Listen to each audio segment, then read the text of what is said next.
గ్రామంలో ప్రధానంగా ఇప్పుడు బీసీ సామాజిక వర్గం ఏమంటున్నారంటే వరుసగా మూడోసారి ఓసీలే అయ్యారు. ఇప్పుడు బీసీలకు ఇచ్చేది ఉండే సర్పంచ్ అంటే జనరల్గా జేసీకి వచ్చింది కనుక బీసీలు కూడా అంత అడగలే, మా దగ్గర కూడా ఎవరైనా ఉన్నా సరే అన్నారు.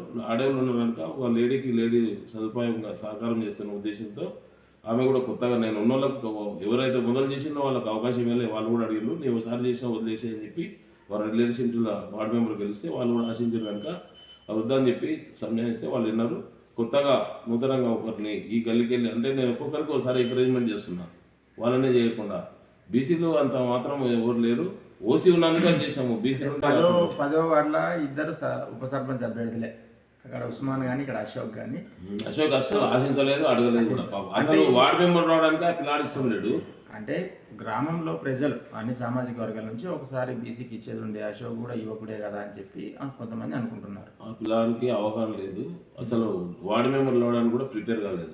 వాస్తవంగా నేనే పోయి ఉండాలి, అక్కడ ఉంటే బాగుంటుందా, మీరు కూడా రాజకీయంలోకి వస్తే బాగుంటుంది. రాజకీయ చైతన్యం తీసుకొచ్చి నా బీసీ ఉన్నందుకే తీసుకొచ్చి ఆ పిల్లాడిని పెట్టిన. అసలు ఇష్టం లేదు, 1 అవర్ బ్రెయిన్ వాష్ చేసిన. ఎప్పుడు ఇట్లా యూత్ ఉన్నావు, ఎప్పుడు రాజకీయంగా మాకు ఎమ్మటి పనిచేస్తావు కనుక ఖచ్చితంగా నీ వార్డు మెంబర్ ఉండాలా, గెలవాలా అనే ఉద్దేశంతో నా బాబుని పెట్టి గెలిపించుకున్నాం. ఇట్లా ఆల్రెడీ రిజర్వేషన్లు ఉంటాయి. లాస్ట్ టైం కూడా గతంలో కూడా బీసీలు వస్తే బీసీలలో వాడతారు, మేము ఓసీలో ఆడము, ఓసీలో ఆడము.